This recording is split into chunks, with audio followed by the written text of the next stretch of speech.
Mais uma vez, bom dia, meninos. Nossa aula aqui a gente vai falar mais hoje sobre a Revolução Iraniana, tá? Porque quando a gente fala do Oriente Médio, a gente fica refém muito da falta de informação, dos preconceitos, né? Ainda mais depois do 2001. Vocês já chegaram no mundo onde é um mundo pós, né? Vocês são muito jovens, vocês chegaram no mundo pós 11 de setembro, que mudou tudo. Ô, Fred, beleza. Bem-vindo, Fred. Então, nós temos assim várias ideias preconcebidas que não condizem com a verdade, né? E isso distancia a gente. Então, eu acho que conforme a gente for entender qual é a dinâmica do Oriente Médio, talvez a gente possa abrir um pouco mais a nossa mente, a gente não fique refém de ideias muito preconceituosas, racistas, né?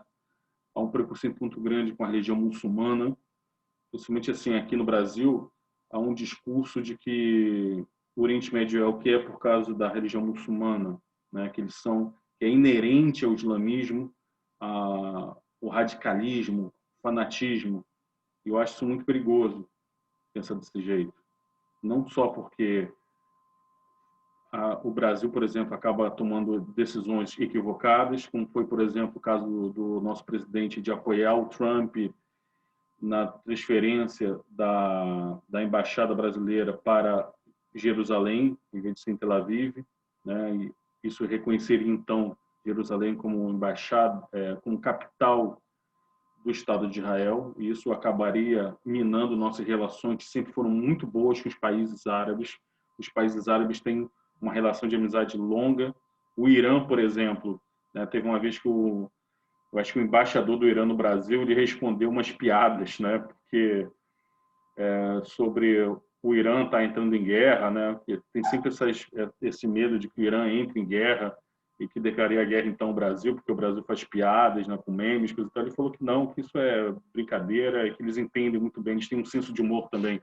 Então, vamos falar primeiramente sobre o Irã, tá? Porque o Irã, ele é um caso diferente do resto do Oriente Médio. Quando a gente fala assim de Oriente Médio, você pensa sempre em árabes. Nem todo mundo no Oriente Médio é árabe. Os israelenses são judeus, né? Os turcos são turcos, não são árabes. Árabes são os libaneses, os sírios, os iraquianos, o pessoal da Península Arábica, né? Do Iêmen, do Egito, né? Que não são mais o mesmo povo. Você pensa no Saara, cara, assim, o Saara, aqui o bairro do Saara, né, no centro do Rio de Janeiro, é obviamente em homenagem à quantidade de árabes, né? Mas o Saara ele não fica no Oriente Médio, né, gente? Ele fica na África, tá? Mas ele é relacionado porque o norte da África é arabizado também, né? Já é Marrocos, Tunísia, Líbia,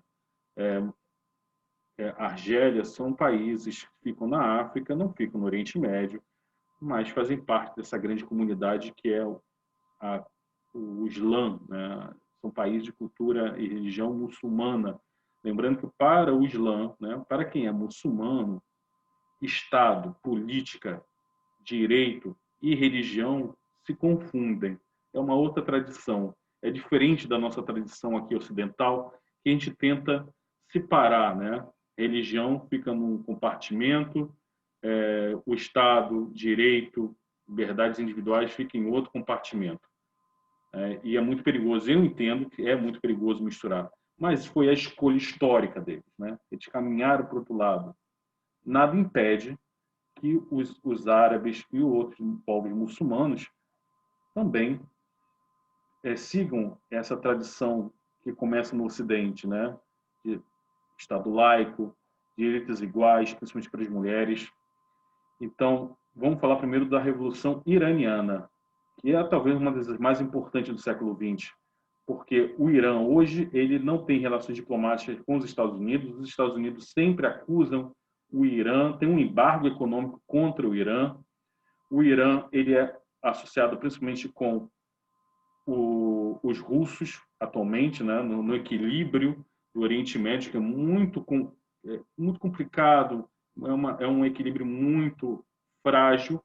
Nós vimos então que uma parte dos países do Oriente Médio fazem oposição aos Estados Unidos, Alguns são aliados, por exemplo, a Turquia é aliada dos Estados Unidos, a Arábia Saudita é aliada dos Estados Unidos, já Líbano, Síria, a gente vê que durante o governo Obama houve uma interferência dos Estados Unidos na guerra civil na Síria, então é muito complicado. Os iranianos, eles não são árabes, eles são persas, né? Eles falam uma língua, eles usam o Parsi, eles não falam árabe. Eu acho que eles usam o alfabeto árabe para escrever, mas a cultura, etnicamente, eles não são árabes, eles são persas. Isso há uma grande diferença, tá? Por mais que vocês achem que todos eles são iguais, turcos, afegãos, paquistaneses e árabes são tudo igual, não é verdade. Da mesma forma que nós, latino-americanos, não somos todos iguais, né? Há muita diferença cultural e étnica entre nós aqui da América Latina, né? A gente não gosta de ser confundido com argentinos, né? Ou com mexicanos, como os americanos do norte, somos todos iguais, né? A gente sabe que não é bem assim. Então, a gente tem que respeitar as características de cada país, de cada povo. Então, eles são diferentes e a religião deles é diferente também. Eles são muçulmanos, mas ao contrário da maioria de 80% dos muçulmanos no mundo que seguem a tradição sunita, os iranianos são, em sua maioria, xiitas. Não sei se vocês se lembram de alguma aula lá no passado sobre o Islã, sobre o islamismo. A diferença, né? Tem várias diferenças. Os sunitas surge, né, essa diferença. Depois, quando o profeta Maomé ele morre, fica a questão sobre quem ia suceder ao profeta, né? Quem seria a autoridade, porque durante o governo do profeta, ele não é apenas o líder religioso, ele também era, além do líder espiritual, também uma liderança política, militar, né? Ele era o Estado, ele era o governo. Então, ele funda uma civilização inteira. Quem é que ia herdar tamanho poder, né? Tamanha responsabilidade? Ficou, então, uma disputa entre aqueles que queriam que alguém da família do profeta continuasse, né, com o trabalho do profeta, e outros que queriam que a escolha fosse diferente, não envolvendo apenas pessoas da família do profeta. Aquelas pessoas que acreditavam que o melhor entre os muçulmanos, o mais apto, o mais virtuoso deveria ser o líder, chamam de sunitas. Os sunitas, além do Alcorão, eles entendem que há também uma tradição das sunas, que é uma tradição oral de interpretação das escrituras sagradas dos muçulmanos, do Alcorão.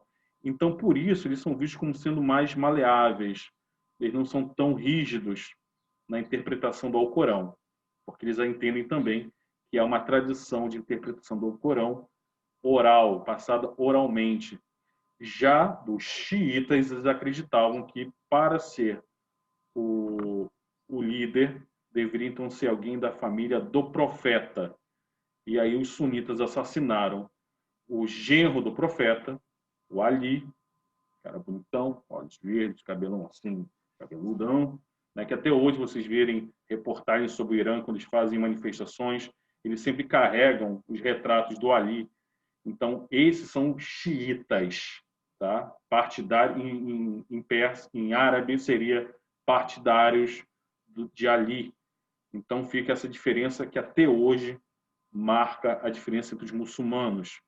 Uma diferença até mais profunda do que católicos e protestantes, por exemplo, né?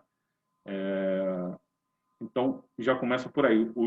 Os iranianos são persas, eles são xiitas, e de 1941 até 1979 eles foram governados pelo imperador da Pérsia, o Shah. Shah era o título de imperador, Reza Pahlavi, ou Reza Pahlavi, como é chamado também. Ele era, então, o imperador, e, na verdade, ele era um ditador, né? O Império Persa era um império já decadente, é um daqueles impérios que acabou não caindo após a Primeira Guerra Mundial, porque era tão decadente que não fazia diferença caísse ou não, não é como o Império Turco Otomano, que depois da Primeira Guerra Mundial foi destruído. Ele não. Ele era um império ligado, principalmente, esse imperador era muito ligado ao capital internacional, O Irã é um dos maiores produtores de petróleo do mundo até hoje, né? Um grande produtor de petróleo. Praticamente toda a riqueza do Irã vem do petróleo. E ele começou então a fazer acordo com capital americano, inglês, francês, e era tão ambicioso que até mesmo a União Soviética tinha capital investido na indústria petrolífera do Irã. Mas qual era o problema disso? Apenas uma pequena 46 famílias, vejam bem, um país de milhões, 46 famílias então acumulavam 80% de toda a riqueza produzida no país. E o restante da população, mais de 90%, não tinha nem 20% dessa riqueza. A maior parte das pessoas vivia então em condições muito de extrema pobreza, sendo exploradas, trabalhando longas jornadas, trabalho infantil, desigualdade de salários entre homens e mulheres. Havia muita pobreza, né, uma desigualdade muito grande. O imperador era um ditador com um punho muito forte. Ele assassinava, ele perseguia opositores com muita crueldade. Ele mantinha tortura e ele tinha muito apoio dos Estados Unidos. Então, começa. Só que, por outro lado, ele também tinha um outro lado que ele era mais modernizador, mais ocidentalista, como ele era criticado. Ele, então, ele enfrentou as lideranças religiosas xiitas, né, os ayatolás, como são chamados os clérigos, os líderes religiosos xiitas no Irã são chamados de ayatolás. Guardem esse nome. Então, o imperador, voltado por um governo mais laico, ou seja, separação do Estado e da religião, proibia a utilização de véus nas mulheres. Então, vocês veem que isso não é uma coisa universal na cultura muçulmana. Vários povos muçulmanos não usam véu, não forçam as mulheres a se esconder. Haviam direitos iguais perante a lei de homens e mulheres, e uma reforma agrária que acabou pegando as terras que pertenciam aos ayatolás e distribuindo para a população. Então, esse é o lado que eu vou chamar de positivo do imperador. Mas, por outro lado, havia uma violenta e brutal perseguição a opositores, essa miséria que a maior parte da população vivia. Né? Parece que, enquanto que o próprio imperador, né, o Shah Reza Pahlavi, ele vivia assim, cara, no palácio, na Babesco, ele ostentava muita, mas muita riqueza mesmo. Enquanto que a maior parte da população, imagina, vivia num país desértico, quanto sofria. Né?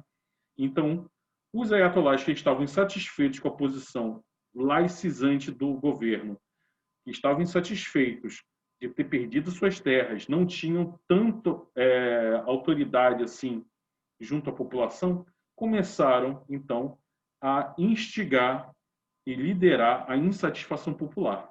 Nós vimos que os ayatolás também tinham interesses econômicos nessa insatisfação popular. Tá? Então, o ayatollah Khomeini, que virou até uma... Eu me lembro quando era criança, isso no comecinho dos anos 80, eu me lembro que a imagem dele era muito frequente nos noticiários, porque era época de Guerra Fria, e o imperador Reza Pahlavi, ele era aliado dos Estados Unidos. Até que então, em 79, explode a revolução. A população apoia os ayatolás, compram, né, o discurso religioso dos ayatolás, começa então a ver os Estados Unidos como um inimigo e começa a ver então o Reza Pahlavi como um verdadeiro inimigo, um verdadeiro ditador. E aí a população vai para a rua, cara. Tem até um filme interessante, cara. Eu acho que o nome do filme é Argo, que é a história do resgate cinematográfico durante a Revolução Iraniana de funcionários da Embaixada Americana, porque o povo iraniano insatisfeito, revoltado contra a interferência dos Estados Unidos na política deles, né, apoiando um governo corrupto, um governo autoritário, um governo que não se importava com a maior parte da população. Então o povo começa a ver os Estados Unidos como um grande vilão, aquela imagem que sempre tem, né, do pessoal lá no Oriente Médio tacando fogo em bandeira americana, pisando a bandeira americana, chamando os Estados Unidos de grande Satã. Então, isso meio que começa com a Revolução Iraniana. E aí o pessoal tenta invadir a embaixada americana. Vocês sabem que embaixada é um território inviolável. A polícia, exército do país não pode entrar no território da embaixada, porque aquilo ali conta como invasão, né? De respeito à autoridade do outro país. Então, alguns conseguem fugir e um agente americano da CIA é enviado para o Irã para tirar o pessoal dali, né? Sem ser notado. Então, foi muito interessante. Então, o Ayatollah consegue fazer essa revolução, o imperador foge para os Estados Unidos com o rabo entre as pernas. Essa revolução, então, é a primeira revolução islâmica, então torna o Irã, que era um país laico, numa república islâmica, ou seja, a lei passa a valer a lei religiosa, chamada Sharia. Então, imagine só, se isso acontecesse no Brasil, não vou forçar muito a nossa imaginação, porque não quero ofender a religiosidade de ninguém, né? Isso aqui é só um exemplo. Imagine se um grupo muito religioso pudesse impor os 10 mandamentos como lei, né? Lei de verdade. Pegasse a nossa Constituição e jogasse fora ao que vale ao que está aqui em Deuteronômio, tá? É a lei mosaica que está valendo agora. Meu irmão, o que seria, né? Estaria apedrejando mulheres adúlteras e executando homossexuais, como acontece no Irã, né? O Irã é muito criticado pelos direitos humanos justamente por quê? Pela perseguição a minorias homossexuais, né? São perseguidos, as mulheres são tratadas como cidadãos inferiores, de segunda classe, não têm os mesmos direitos. Isso tem que ser admitido, isso tem que ser dito, né? São obrigados a usar o véu, não podem cursar muitas das vezes as mesmas universidades que os homens, não podem ocupar cargos que os homens ocupam, tá? É claro que não é tão radical quanto a gente imagina, mas, por exemplo, lá no Irã, praticamente não tem TV aberta lá, TV aberta são TVs religiosas, a rádio oficial fica tocando música e discurso dos ayatollahs 24 horas, é uma coisa muito louca, cara. Eu fico imaginando se o Brasil diz assim que o pessoal com tanto medo do Brasil virar uma Cuba, é mais fácil a gente virar um Irã do que uma Cuba, sabe? Justamente por isso. A gente achar que tá certo, o cristianismo é uma religião que prega o amor, né? Eu sempre falo aqui, né, do papel de Jesus Cristo, mesmo independente se você é religioso ou não, né, os valores que ele pregava são universais. Eu acho que sempre tem que nortear nossas ações, sempre pensando no próximo. Mas a gente tem que levar em consideração o seguinte, gente, que a aproximação de religião e política sempre é desastrosa.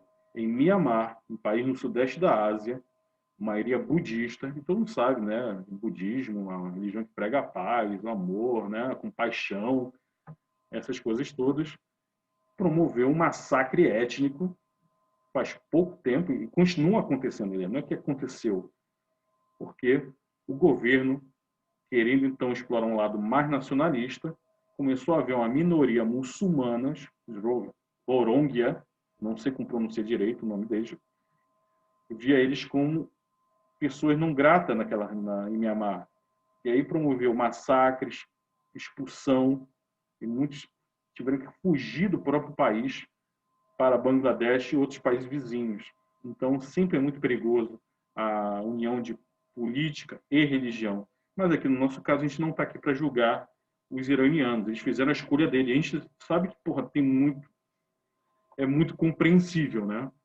Você vê assim, durante décadas de exploração, de miséria, você acaba vendo, então, um governo dito laico, um governo mais ocidentalizador, como sendo o mal, né? E aí as pessoas acabam, então, dando mais valor aos valores do Islã, aos valores da religião. Fora isso, o Iraque também, o Irã é um fator muito desestabilizador dentro do próprio Oriente Médio.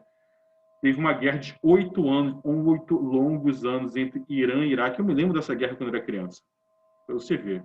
Durante a minha infância quase toda, eu me lembro dessa guerra, cara.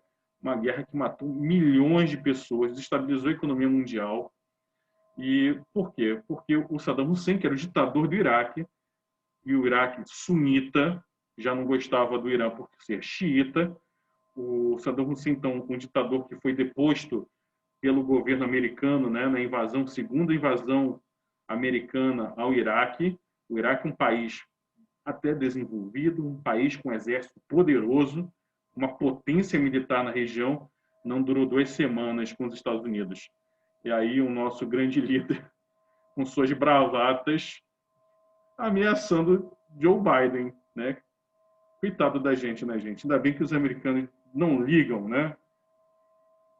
Sim, Álvaro. O que a gente chama de tigres asiáticos é um grupo, né, econômico não oficial, como nenhum grupo econômico, como parte das vezes que era composto por Coreia do Sul, Singapura, Hong Kong e Hong Kong, Singapura, Coreia do Sul, esses aí, tá? Ah, e Taiwan também, que eram países asiáticos que ficaram podres de rico, tipo assim, tipo o que o Japão fez, sabe? Mas isso não tem nada a ver com o nosso assunto, querido. Então, foi uma guerra que durou muito tempo. O Saddam Hussein queria invadir um território, ele queria controlar um rio, controlar um território rico em petróleo, fora, além, é claro, da rivalidade entre sunitas e xiitas, já milenar. Milenar? Milenar. Hoje é dia 13. Alguém tem alguma dúvida? A gente não deu para falar. Eu queria falar do Afeganistão, cara. Sabe que meu jogo preferido de videogame dessa geração? Não vem falar de Witcher comigo. Não vem falar de não sei o que, de Call of Duty, de FIFA. O meu jogo preferido é Metal Gear Solid 5 The Phantom Pain. Que se passa, grande parte dele, né, metade do jogo se passa no Afeganistão, ocupado pelos soviéticos. Né? A gente só xinga os americanos imperialistas, a gente esquece que os soviéticos também tiveram também um caráter imperialista e invadiram o Afeganistão. E isso tem tudo a ver com o mundo atual, porque na luta dos muçulmanos afegãos contra os soviéticos, os americanos apoiaram os afegãos, né? Apoiaram milícias e guerrilhas afegãs contra os soviéticos. E quem liderava uma dessas milícias, dessas guerrilhas, era um cara chamado Osama Bin Laden. E esse Osama Bin Laden, então, recebeu treinamento da CIA e dinheiro e armamento dos americanos. E parece, então, que o karma veio como 11 de setembro aos americanos. E aí o mundo virou uma bagunça que é hoje em dia. Gente, eu gostaria de retomar esse Osama Bin Laden, O-S-A-M-A, Osama, B-I-N, Bin, L-A-D-E-N, Laden, Osama Bin Laden, né? Foi morto durante o governo Obama, né? Sim, foi terrível. Aquilo aí foi o evento mais traumático e eu fui testemunha da história porque não estava passando Dragon Ball na hora, não, como muita gente imagina. Gente, muito obrigado pela atenção de vocês. É sempre um prazer estar aqui com o segundo ano. Parabéns às notas de vocês. Quem não teve uma nota tão boa, ainda dá tempo de recuperar, tá? Não deixe de fazer o trabalho da Natália. Semana que vem a gente volta com esse assunto. Eu espero que vocês se interessem também, tá? Tragam dúvidas, né? Se vocês virem no noticiário, por que acontece tal coisa, vamos tentar, com minhas limitações, vamos tentar respondê-lo. Ana Clara Costa, muito obrigado. Suas palavras são sempre muito carinhosas, tá? Eu tento fazer o que eu posso. Eu juro que eu me esforço, tá? Cuidem-se com responsabilidade. Cuidem, curtam o seu final de semana. Valeu, Fred. Melhoras aí, Fred, tá? E mantenha a cabeça no lugar, querido, tá? É muito difícil numa situação dessa. Eu já passei por isso não faz muito tempo. É muito difícil, tá? Mas vai dar tudo certo, tá? Com certeza. Tenha força para apoiar quem você ama também, tá? Um abração.